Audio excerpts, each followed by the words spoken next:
Eleonora, de Edgar Allan Poe.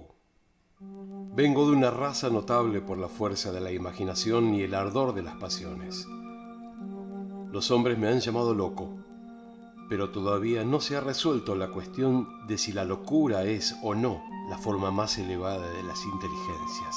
Si mucho de lo glorioso, si todo lo profundo, no surgen de una enfermedad del pensamiento, de estados de ánimo exaltados a expensas del intelecto general. Aquellos que sueñan de día conocen muchas cosas que escapan a los que sueñan solo de noche. En sus grises visiones obtienen atisbos de eternidad y se estremecen al despertar, descubriendo que han entrado al borde del gran secreto. De un modo fragmentario aprenden algo de la sabiduría propia y mucho más del mero conocimiento propio del mal. Penetran aún sin timón ni brújula en el vasto océano de la luz inefable. Y otra vez, como los aventureros del geógrafo Nubio, agressi sunt mare tenebrarum quid ineo esset exploraturi. Diremos pues que estoy loco. Concedo por lo menos que hay dos estados distintos en mi existencia mental. El estado de razón lúcida, que no puede discutirse y pertenece a la memoria de los sucesos de la primera época de mi vida, y un estado de sombra y duda, que pertenece al presente y a los recuerdos que constituyen la segunda era de mi existencia. Por eso, creed lo que contaré de mi primer período, y a lo que pueda relatar del último, conceded tan solo el crédito que merezca, o dudad resueltamente, y si no podéis dudar, haced lo que Edipo ante el enigma. La amada de mi juventud, de quien recibo ahora con calma claramente estos recuerdos, era la única hija de la hermana de mi madre que había muerto hacía largo tiempo. Mi prima se llamaba Eleonora. Siempre habíamos vivido juntos bajo un sol tropical en el valle de la hierba irisada. Nadie llegó jamás sin guía a aquel valle, pues quedaba muy apartado entre una cadena de gigantescas colinas que lo rodeaban con sus promontorios, impidiendo que entrara la luz en sus más bellos escondrijos. No había sendero hollado en su vecindad, y para llegar a nuestra feliz morada era preciso apartar con fuerza el follaje de miles de árboles forestales y pisotear el esplendor de millones de flores fragantes. Así era como vivíamos solos, sin saber nada del mundo fuera del valle, yo, mi prima y su madre. Desde las confusas regiones más allá de las montañas, en el extremo más alto de nuestro circundado dominio, se deslizaba un estrecho y profundo río, y no había nada más brillante, salvo los ojos de Eleonora. Y serpenteando furtivo en su sinuosa carrera pasaba, al fin, a través de una sombría garganta, entre colinas aún más oscuras que aquellas de donde saliera. Lo llamábamos el río de silencio, porque parecía haber una influencia enmudecedora en su corriente. No brotaba ningún murmullo de su lecho y se deslizaba tan suavemente que los aljofarados guijarros que nos encantaba contemplar en lo hondo de su seno no se movían, en quieto contentamiento, cada uno en su antigua posición, brillando gloriosamente para siempre. Las márgenes del río y de los numerosos arroyos deslumbrantes que se deslizaban por caminos sinuosos hasta su cauce, así como los espacios que se extendían desde las márgenes descendiendo a las profundidades de las corrientes hasta tocar el lecho de guijarros en el fondo, esos lugares, no menos que la superficie entera del valle, desde el río hasta las montañas que lo circundaban, estaban todos alfombrados por una hierba suave y verde, espesa, corta, perfectamente uniforme y perfumada de vainilla, pero tan salpicada de amarillos renúnculos, margaritas blancas, purpúreas violetas, asfódelos rojo rubí, que su excesiva belleza hablaba a nuestros corazones con altas voces del amor y la gloria de Dios. Y aquí y allá en bosquecillos entre hierba, como selvas de sueño, brotaban fantásticos árboles, cuyos altos y esbeltos troncos no eran rectos, mas se inclinaba graciosamente hacia la luz que asomaba a mediodía en el centro del valle. Las manchas de sus cortezas alternaban el vívido esplendor del ébano y plata, y no había nada más suave, salvo las mejillas de Eleonora. De modo que, de no ser por el verde vivo de las enormes hojas que se derramaban desde sus cimas en largas líneas trémulas, retozando entre los céfiros, podría habérselos creído gigantescas serpientes de Siria rindiendo homenaje a su soberano, el sol. Tomados de la mano durante 15 años erramos Eleonora y yo por ese valle antes de que el amor entrara en nuestros corazones. Ocurrió una tarde al terminar el tercer lustro de su vida y el cuarto de la mía, abrazados junto a los árboles serpentinos mirando nuestras imágenes en las aguas del río de silencio. No dijimos una palabra durante el resto de aquel dulce día. Y aún al siguiente nuestras palabras fueron temblorosas, escasas. Había arrancado al dios Eros de aquellas ondas, y ahora sentíamos que había encendido dentro de nosotros las ígneas almas de nuestros antepasados. Las pasiones que durante siglos se habían distinguido de nuestra raza llegaron a tropel con las fantasías de las cuales también eran famosas, y juntos respiramos una dicha delirante en el valle de la hierba irisada. Un cambio sobrevino en todas las cosas. Extrañas, brillantes flores estrelladas brotaron en los árboles donde nunca se vieran flores. Los matices de la alfombra verde se ahondaron, y mientras una por una desaparecían las blancas margaritas, brotaban en su lugar de a 10 los asfóderos rojo rubí. Y la vida surgía en nuestros senderos, pues altos flamencos hasta entonces nunca vistos, y todos los pájaros gallos resplandecientes desplegaron su plumaje escarlata ante nosotros. Peces de oro y plata frecuentaron el río de cuyo seno brotaba poco a poco un murmullo que culminó en una arrolladora melodía más divina que la del arpa eólica.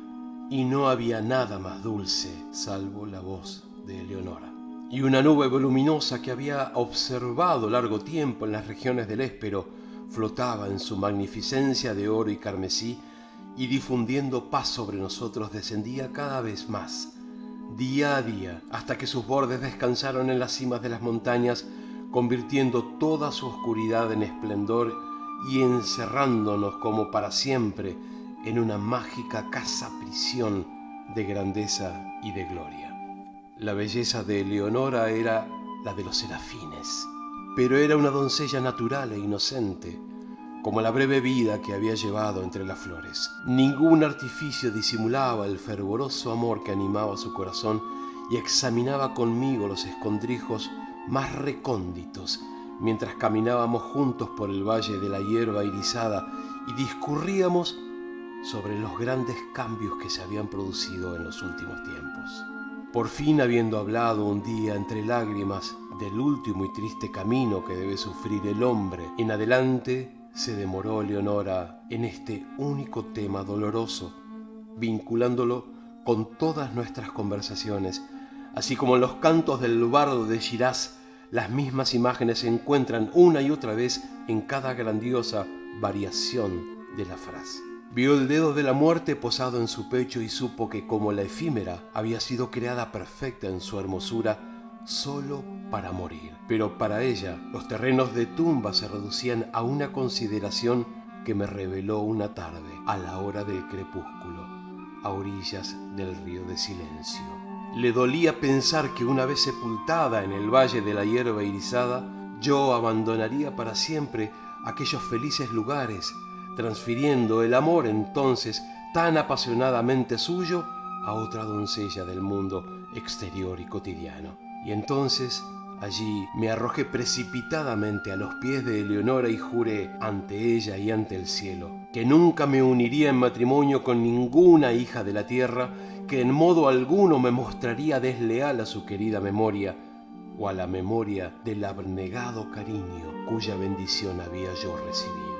Y apelé al poderoso amo del universo como testigo de la piadosa solemnidad de mi juramento, y la maldición de él o de ella, santa en el elicio que invoqué si traicionaba aquella promesa, implicaba un castigo tan horrendo que no puedo mentarlo. Y los brillantes ojos de Eleonora brillaron aún más al oír mis palabras, y suspiró como si le hubieran quitado del pecho una carga mortal, y tembló y lloró amargamente, pero aceptó el juramento, pues ¿qué era sino una niña? y el juramento la alivió en su lecho de muerte, y me dijo pocos días después, en tranquila agonía, que, en pago de lo que yo había hecho para confortación de su alma, velaría por mí en espíritu después de su partida, y si le era permitido, volvería en forma visible durante la vigilia nocturna, pero si ello estaba fuera del poder de las almas en el paraíso, por lo menos me daría frecuentes indicios de su presencia, suspirando sobre mí en los vientos vesperales, o colmando el aire que yo respirara con el perfume de los incensarios angélicos. Y con estas palabras en sus labios sucumbió su inocente vida, poniendo fin a la primera época de la mía. Hasta aquí he hablado con exactitud, pero cuando cruzo la barrera que en la senda del tiempo formó la muerte de mi amada y comienzo con la segunda era de mi existencia, siento que una sombra se espesa en mi cerebro y duda de la perfecta cordura de mi relato, mas dejadme seguir. Los años se arrastraban lentos y yo continuaba viviendo en el valle de la hierba irisada, pero un segundo cambio había sobrevenido en todas las cosas. Las flores estrelladas desaparecieron de los troncos de los árboles y no brotaron más. Los matices de la alfombra verde se desvanecieron y uno por uno fueron marchitándose los asfódelos rojo rubí, y en lugar de ellos brotaron de a 10 oscuras violetas como ojos que se retorcían desasosegadas y estaban siempre llenas de rocío. Y la vida se retiraba de nuestros senderos, pues el alto flamenco ya no desplegaba su plumaje escarlata ante nosotros, mas voló tristemente del valle a las colinas, con todos los gallos pájaros brillantes que habían llegado en su compañía, y los peces de oro y plata nadaron a través de la garganta hasta el confín más hondo de su dominio, y nunca más adornaron el dulce río. Y la arrulladora melodía, más suave que el arpa eólica y más divina que todo salvo la voz de Eleonora, fue muriendo poco a poco en murmullos cada vez más sordos, hasta que la corriente tornó al fin a toda la solemnidad de su silencio originario. Y por último, la voluminosa nube se levantó y, abandonando los picos de las montañas a la antigua oscuridad, retornó a las regiones del Éspero y se llevó sus múltiples resplandores dorados y magníficos del valle de la hierba irisada. Pero las promesas de Leonora no cayeron en el olvido, pues escuché el balanceo de los incenciarios angélicos, y las olas de un perfume sagrado flotaban siempre en el valle, y en las horas solitarias, cuando mi corazón latía pesadamente, los vientos que bañaban mi frente me llegaban cargados de suaves suspiros y murmullos confusos, llenaban a menudo el aire nocturno, y una vez, pero solo una vez, me despertó de un sueño, como el sueño de la muerte, la presión de unos labios espirituales sobre los míos. Pero aún así rehusaba llenarme el vacío de mi corazón, ansiaba el amor que antes lo colmara hasta derramarse. Al fin el valle me dolía por los recuerdos de Leonora y lo abandoné para siempre en busca de las vanidades y los turbulentos triunfos del mundo. Me encontré en una extraña ciudad, donde todas las cosas podían haber servido para borrar el recuerdo de los dulces sueños que tanto duraran en el valle de la hierba irisada. El fasto y la pompa de una corte soberbia y el loco estrépito de las armas y la radiante belleza de la mujer extraviaron e intoxicaron mi mente. Pero aún entonces mi alma fue fiel a su juramento, y las indicaciones de la presencia de Eleonora todavía me llegaban en las silenciosas horas de la noche. De pronto cesaron estas manifestaciones, y el mundo se oscureció ante mis ojos, y quedé aterrado ante los abrasadores pensamientos que me poseyeron, ante las terribles tentaciones que me acosaron, pues llegó de alguna lejanísima tierra desconocida, a la alegre corte del rey a quien yo servía, una doncella, ante cuya belleza mi corazón desleal se doblegó enseguida, a cuyos pies me incliné sin una lucha, con la más ardiente, con la más abyecta adoración amorosa. ¿Qué era en verdad mi pasión por la jovencita del valle en comparación con el ardor y el delirio y el arrebatado éxtasis de adoración con que vertía toda mi alma en lágrimas a los pies de la etérea Ermengarda. Ah, brillante serafín, Ermengarda. Y sabiéndolo, no me quedaba lugar para ninguna otra. Ah, divino ángel, Ermengarda. Y al mirar en las profundidades de sus ojos, donde moraba el recuerdo, solo pensé en ellos y en ella. Me casé. No temí la maldición que había invocado, y su amargura no me visitó. Y una vez, pero solo una vez, en el silencio de la noche, llegaron a través de la celosía los suaves suspiros que me habían abandonado y adoptaron la voz dulce, familiar, para decir: duerme en paz, pues el espíritu del amor reina y gobierna, y abriendo su apasionado corazón a Ermengarda, estás libre, por razones que conocerás en el cielo, de tus juramentos a Eleonora.